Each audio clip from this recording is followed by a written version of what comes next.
You think you know Ana de Armas, right? The charming Bond girl, the mysterious Knives Out detective, maybe even the Marilyn Monroe from Blonde. But here's what nobody talks about. There's one role that shows a completely different side of her that most people completely missed. And it might just be her most dangerous performance yet. What if I told you that Ana de Armas played a character so manipulative, so psychologically twisted, that it makes her other roles look like children's fairy tales? Today, we're diving deep into the role that proves Ana de Armas isn't just a pretty face in Hollywood. She's a master of psychological warfare on screen. But before we get into that, let me ask you something. How well do you really know the actors you think you know? We see them in interviews, we follow their social media, we watch their blockbuster hits, but sometimes the most revealing performances are hiding in plain sight, in movies that flew under the radar. And that's exactly what happened with Ana de Armas in Deep Water. Deep Water isn't your typical thriller.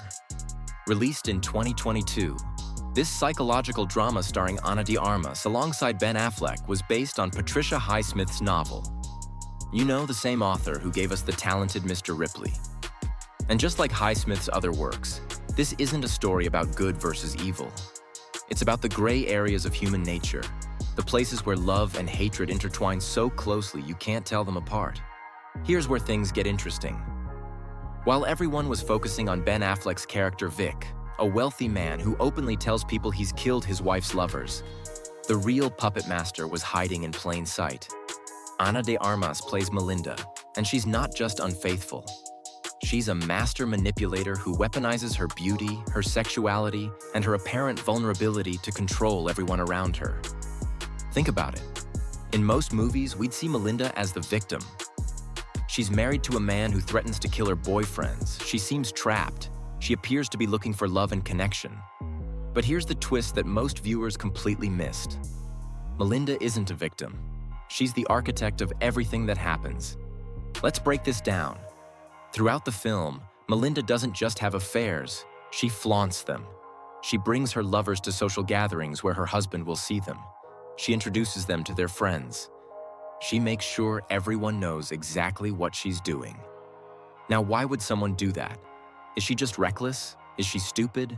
Or is she playing a much deeper game? Ana de Armas understood something that many viewers didn't catch. Melinda isn't trying to escape her marriage. She's addicted to the power dynamic it creates. She gets to play the beautiful, desirable woman who drives men to extremes. She gets to watch her husband squirm, watch her lovers compete for her attention, watch her social circle gossip and speculate. She's not trapped in this situation. She's orchestrating it. And this is where Ana de Armas's performance becomes truly dangerous. She doesn't play Melinda as obviously manipulative. There's no mustache twirling, no evil smirks.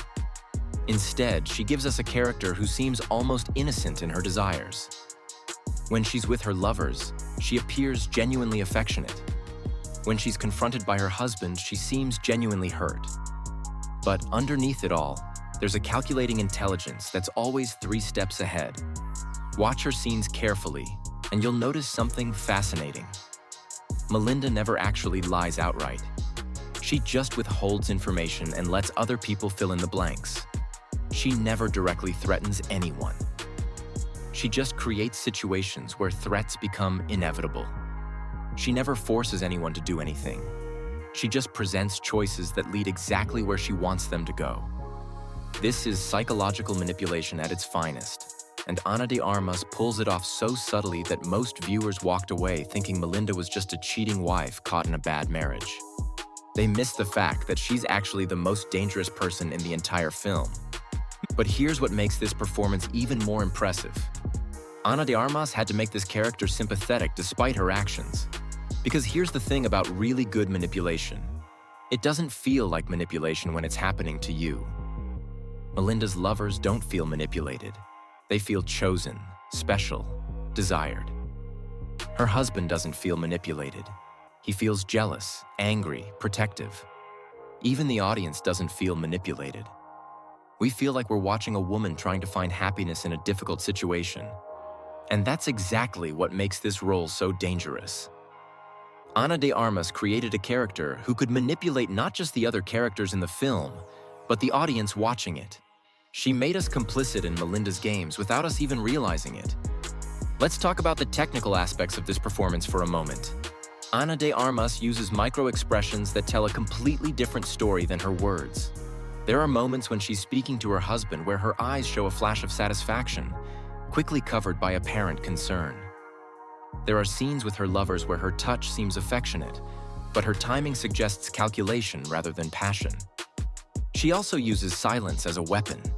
In key moments, Melinda doesn't defend herself or explain her actions. She just lets the tension build, lets other people's imaginations run wild, lets the situation spiral exactly where she wants it to go. It's a masterclass in how silence can be more powerful than words. The physicality of her performance is equally subtle.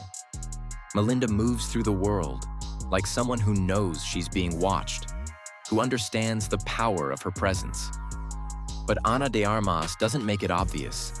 It's in the way she positions herself in rooms, the way she makes eye contact, the way she uses space to create intimacy or distance as needed. What's really fascinating is how this performance builds throughout the film. Early on, we might see Melinda's behavior as impulsive or emotional. But as the story progresses, patterns emerge. We start to see that every seemingly spontaneous action serves a larger purpose. Every emotional outburst happens at exactly the right moment to achieve a specific result. By the end of the film, we realize that Melinda has been conducting an elaborate psychological experiment, using her marriage, her affairs, and even potential violence as variables to see how far she can push the people around her. She's not just unfaithful. She's a scientist of human behavior, and everyone else is her lab rat. But here's what makes Ana de Armas's portrayal truly brilliant. She never lets us completely hate Melinda. There are moments where we glimpse genuine loneliness, real desire for connection, authentic fear. These moments might be calculated too, part of her manipulation. But Ana de Armas plays them with enough sincerity that we can't be sure. And that uncertainty is what makes the character so compelling and so disturbing. This role also showcases Ana de Armas's range in a way that her more famous parts don't. Playing Paloma in No Time to Die required charm and competence. Playing Marta in Knives Out required innocence and moral clarity. But playing Melinda required her to embody contradictions, to be victim and villain, innocent and calculating, loving and destructive, often in the same scene. The fact that Deepwater didn't get the recognition it deserved means that many people missed this performance entirely. They missed seeing Ana de Armas prove that she can carry complex psychological drama, that she can play characters with genuine moral ambiguity, that she can make us question our own perceptions and sympathies. This is the kind of role that separates good actors from great ones. Anyone can play obviously good or obviously evil characters. It takes real skill to play someone whose morality exists in the gray areas, whose motivations are genuinely unclear, whose actions could be interpreted multiple ways depending on your perspective. And that's exactly what Ana de Armas accomplished in Deepwater. She created a character who functions differently for every viewer. Some people see Melinda as a woman trapped in a toxic marriage. Others see her as a manipulative sociopath. Some see her as someone desperately seeking love and connection. Others see her as a calculated predator. The genius of Ana de Armas's performance is that all of these interpretations are valid because she gave us a character complex enough to support them all. So the next time you think about Ana de Armas, don't just remember the charming spy or the earnest caregiver. Remember Melinda from Deepwater, the character who proves that Ana de Armas isn't just capable of playing dangerous roles. She's capable of playing roles that are dangerous precisely because they don't seem dangerous at all. That's the mark of a truly great actress, the ability to make us question not just what we're seeing, but how we're seeing it. And in Deepwater, Ana de Armas did exactly that.